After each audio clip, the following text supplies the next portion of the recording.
Good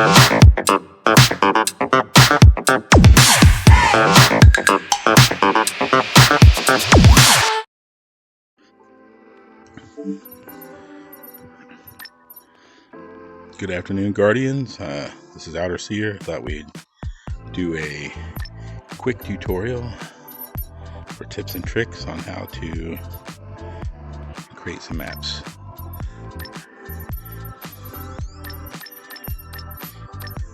You can change the name in the map editor anytime. And this is for Conquer maps.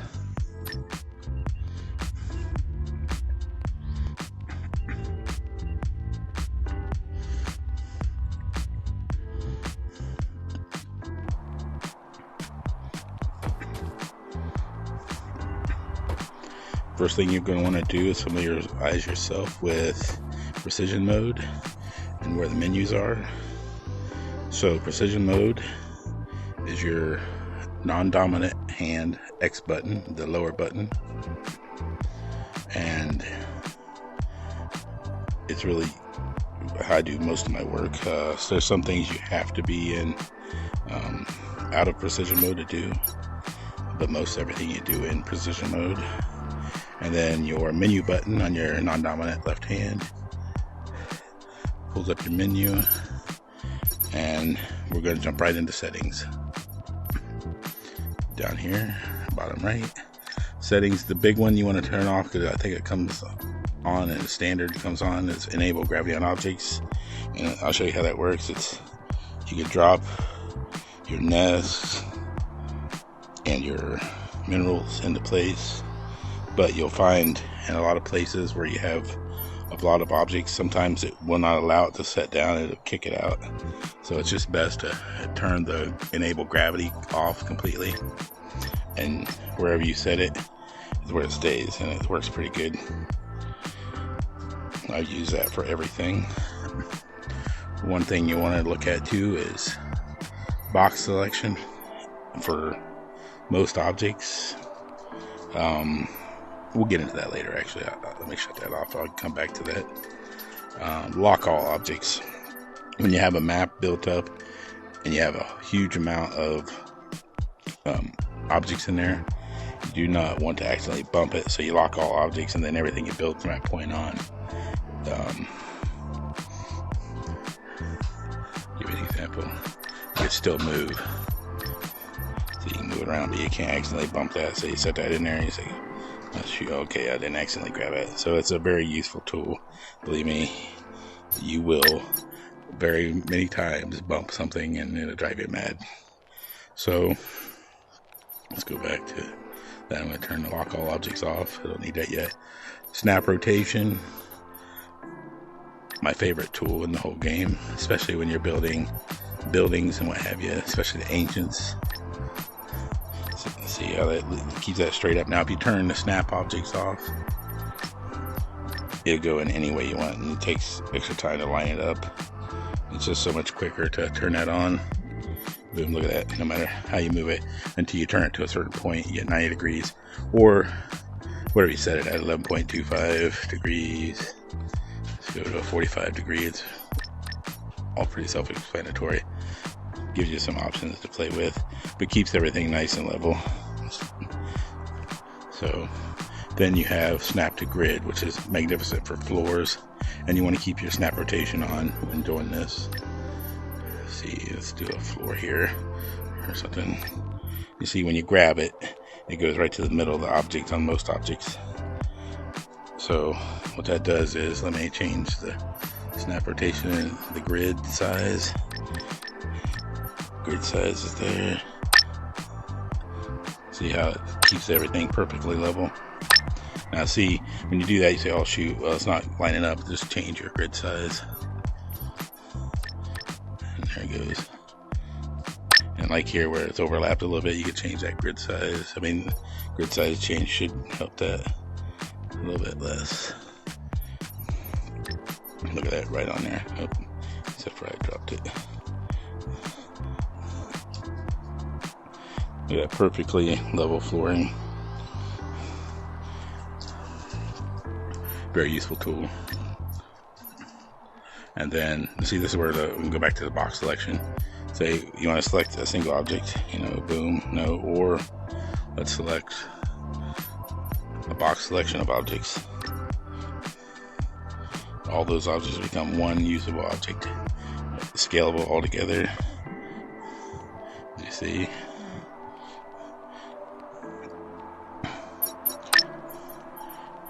Now, one thing I want to tell everybody about, you got to watch out for when you're doing flooring. When you say you're making a big floor, see how thick that is? What that does is creates a false surface area. It pushes the surface out further. You can't see it, but in gameplay you'll see it. Everything will be above it, and sometimes the bugs can get under and you can't shoot them. So the best thing I'll do when I'm enlarging a walking surface is I'll shrink it back down on the height, which is why. And I'll go 1. If that looks silly, sometimes I'll do 2. But I don't like to go much further than 2 on the thickness to keep that surface more usable. You know what I mean? You'll see when you get to building maps and playing around exactly what I'm talking about. Okay, I'll just leave that like that. We use that there.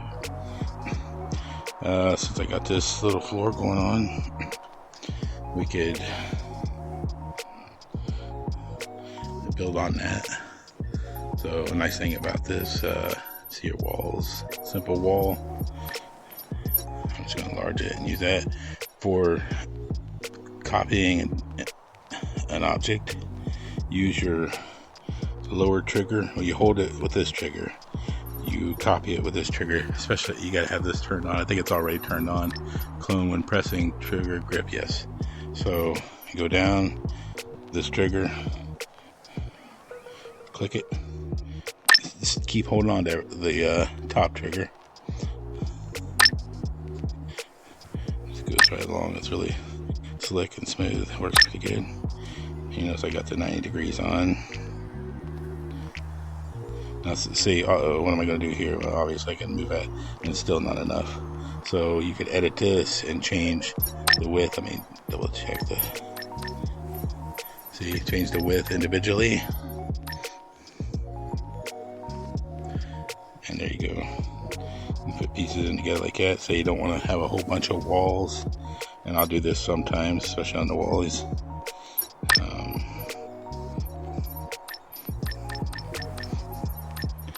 It saves objects, so you don't use a whole bunch of objects sometimes.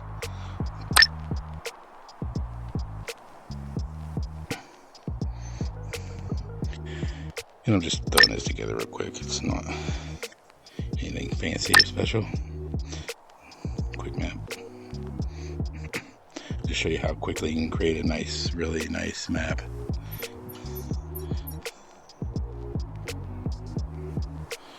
Grab one of these over here. This area is too short. Let's shorten that up.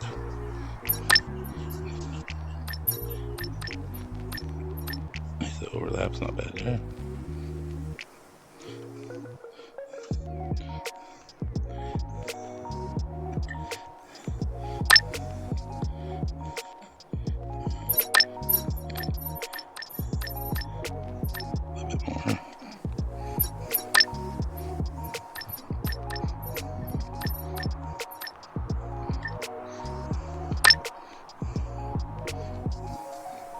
I don't want to get all wrapped up in just this part of the map making. So I'll just go through here real quick. I'm just creating a little building. And there are prefab buildings in here, just not in the ancients.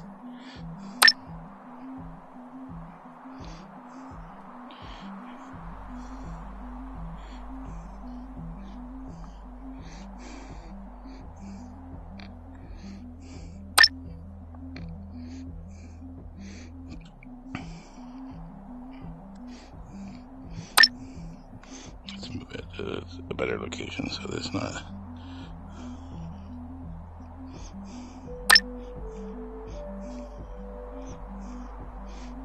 See how quickly you can put a map together just using what's already here.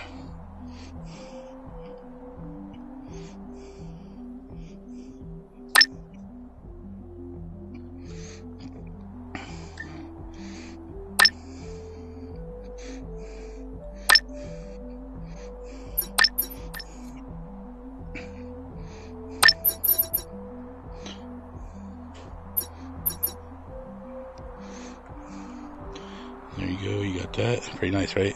And watch this. Take the floor, grab it, copy it, move it right up. And you got a nice little building. Oops, except for that. Let's fix that real quick.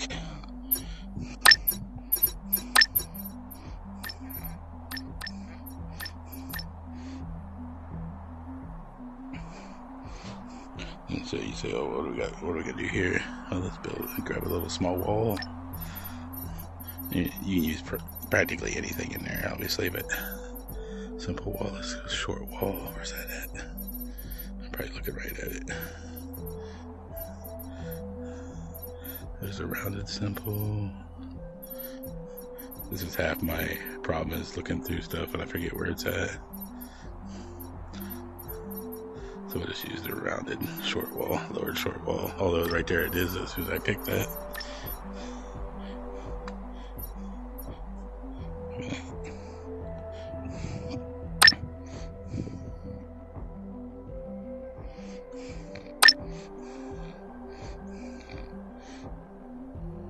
And there you go, you get a nice little enclosure.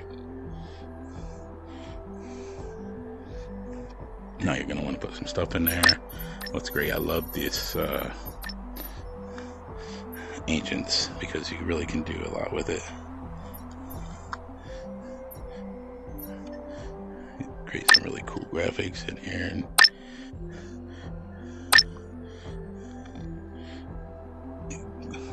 some of these old things, watch this. Shut off your thing.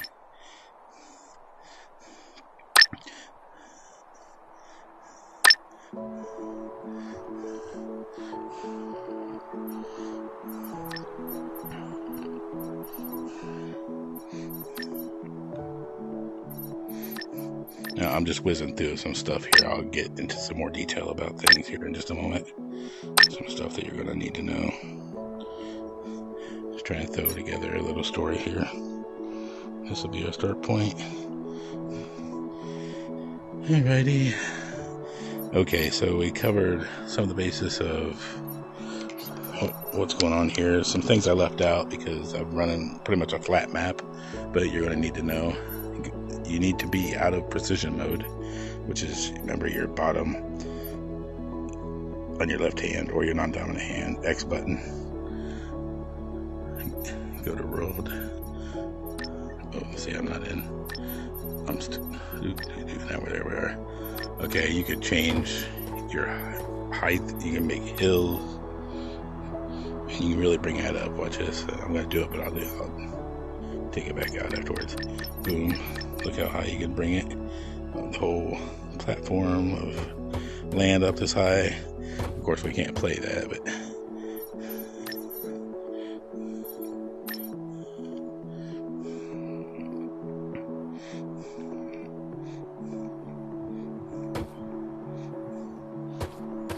taking so long going down.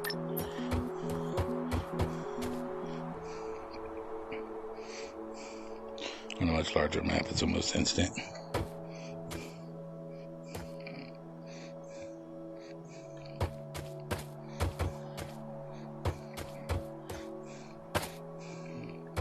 That's showing up there. That means it's still up over here.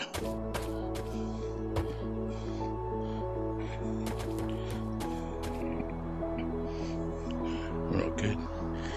Anyway, you can do that. You can change your color of your forestry, or you can really pinpoint it.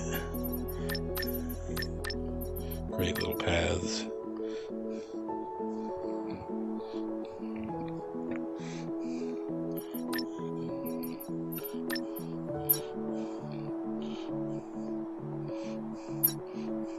Just really go to town on it, and every biome has a different patterns you can use.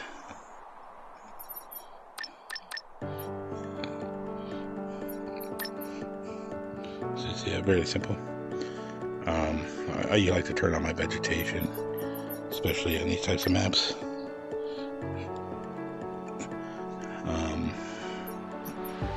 You can shape the land and see how it creates creeks and little hills and stuff, and you can do a couple different variations or bring it back down to flat. Where's that at? Smooth terrain.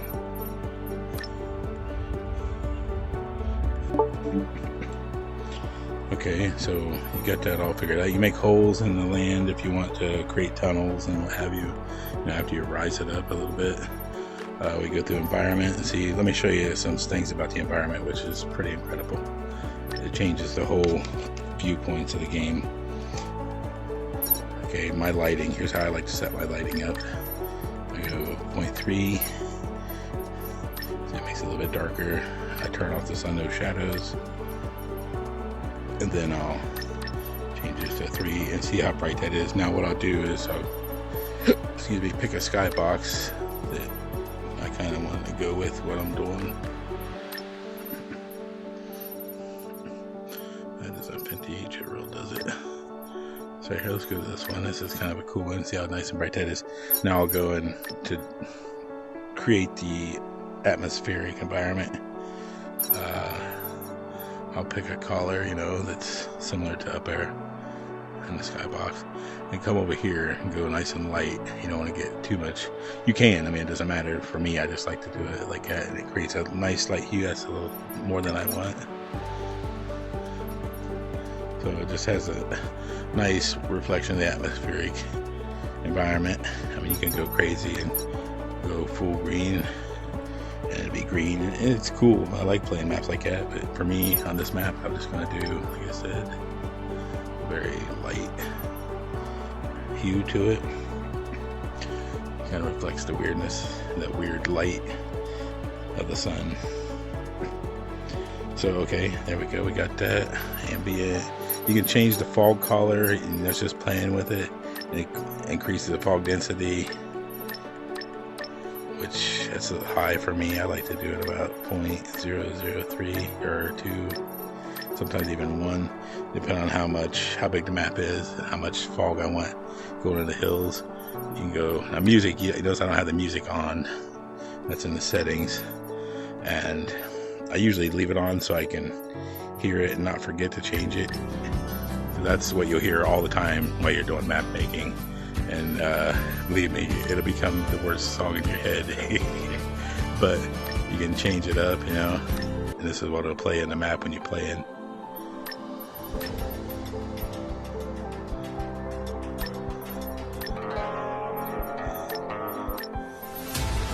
And the combat music when they're spawning, that'll be what it plays. So anyways, then you got your landscape. You can change how high the mountains are out here. It's best to do that when you're already, after you saved or hit preview. Preview, when you hit it, it shows you what you have on your building mat down here, and you can walk through it and check it out. Plus you can see, like I was saying, with the landscape, if it's going to overlap. You don't want them to overlap really high, and I'll show you what I'm talking about. I'm hitting the wrong one. See how that's overlapped down here? And what that does is it creates something you can't see under it till you get up under it. And it's playable, but it's just not great. You want to make sure all your borders are there. Change, like I said, the height of those mountains. You can go absolutely crazy.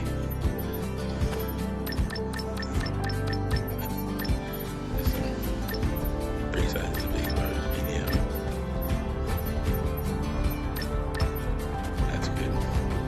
So you can walk through your map after you preview. And you see, obviously, you can't get up here. That's too high. But we're going to take care of that before we're done. See the lighting inside here. Looking good. Plenty of visibility. I use that teleport there because I run through my maps so often, like 100 times, to make sure my weapons don't get knocked out, pulled out of my hand from the invisible barriers and what have you.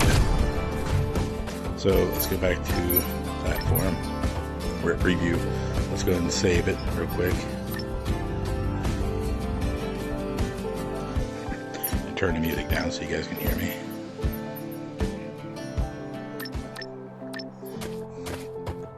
So we got the base of the map started here. I want to go over some objects that are necessities.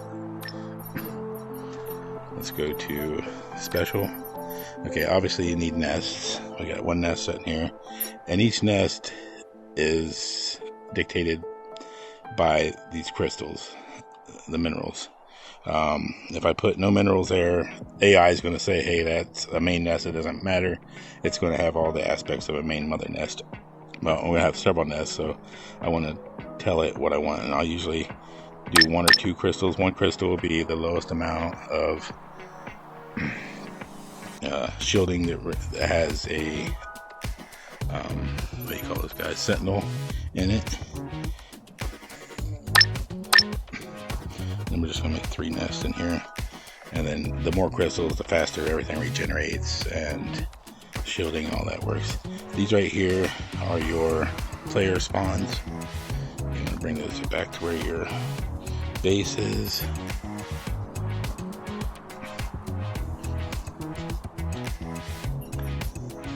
There's people that explain the minerals better than I can, but and how the AI works to distribute and what nest gets where. So that'd be the battle or the base staging grounds. Let's go and put a couple more nests in.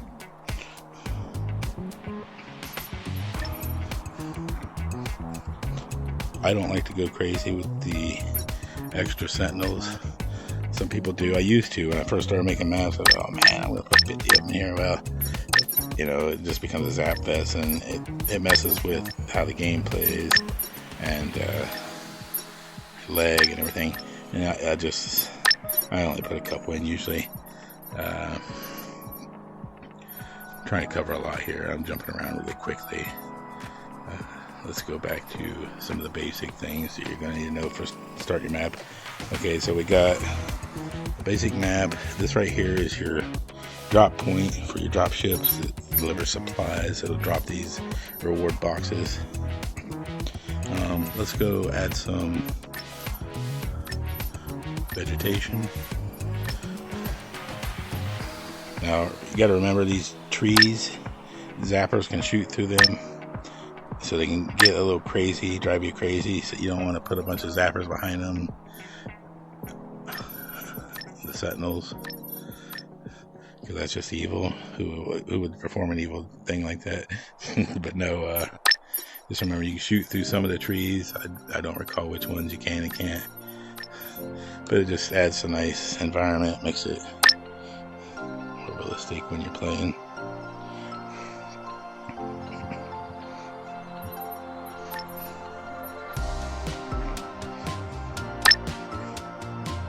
Remember I said we gotta do something with those. I'll just do a little steps here. So you can just put that down.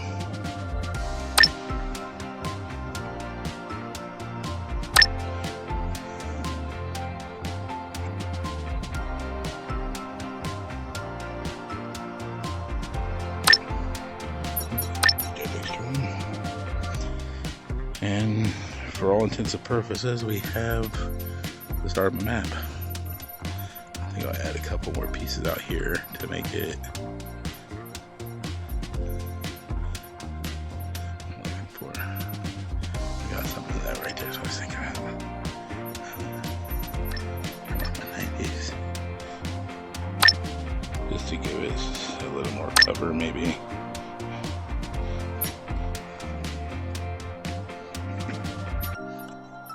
You're going to want to put some minerals in the base. You don't want to go crazy with minerals in base. I used to put 10 or 20 down, but you know that uses a lot of resources for the gameplay. If you're going to put them down in the map. Give the worms something to go to.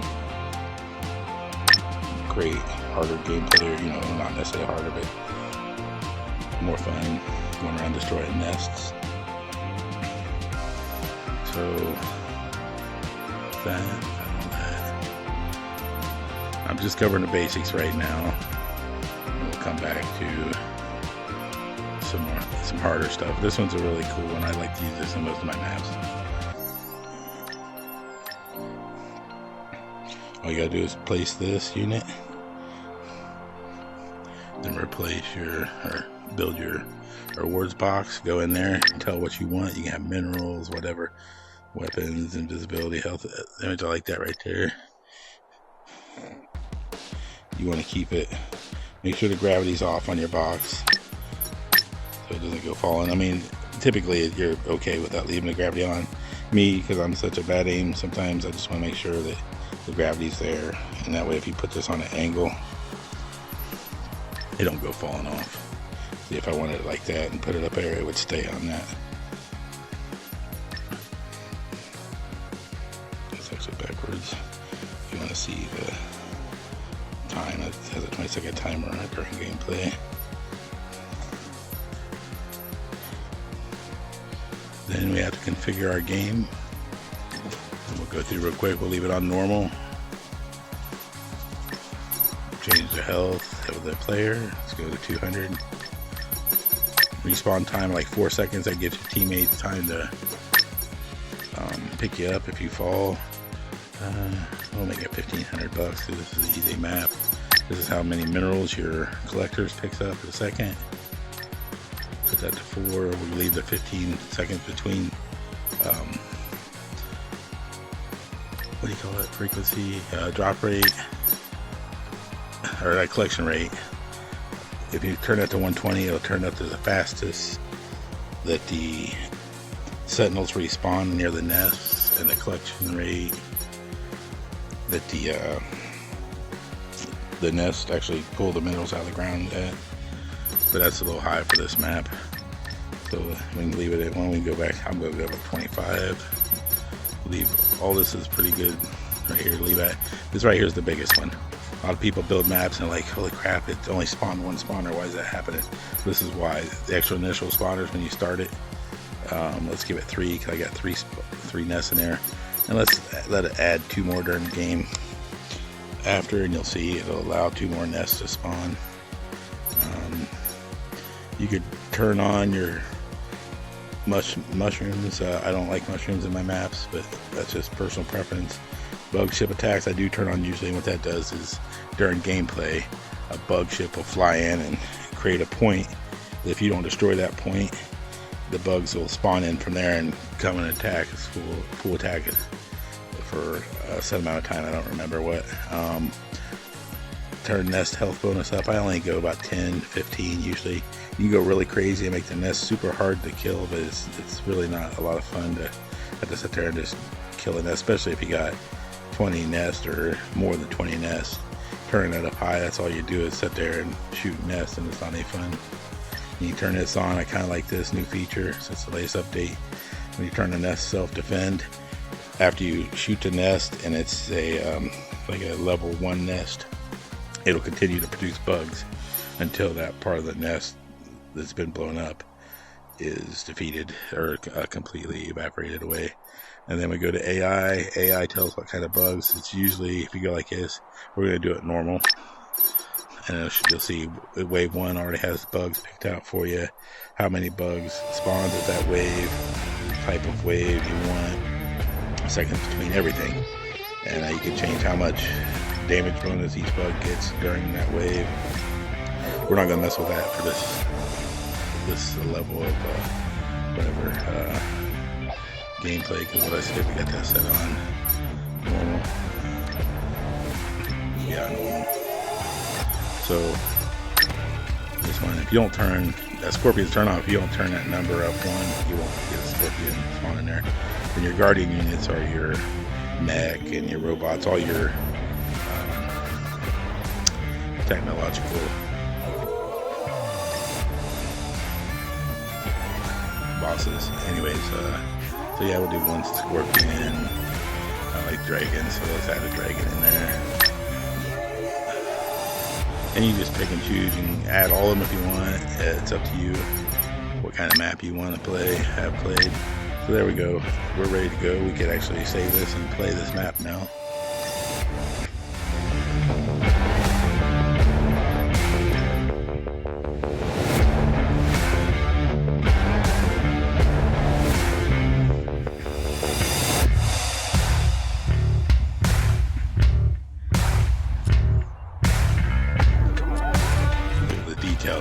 contrast in how that lighting is set up. Really shows stone and concrete looks fantastic. Anyways, start the game. You see we have a fully playable map.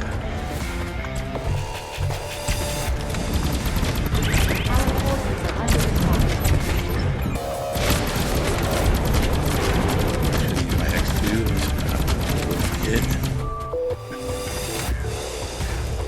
right there. Now to respawn in 20 seconds. Very useful around the base area because you get a full-blown attack against you, especially if you're playing by yourself.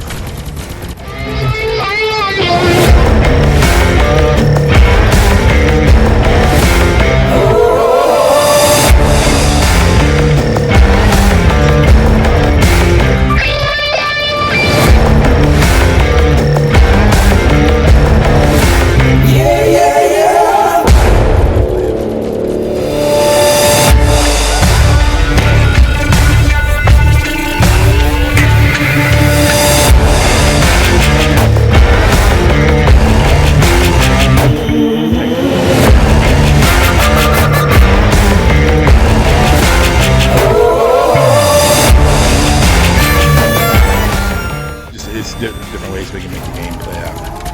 Alright, everybody. Hope this helps. Have a good one.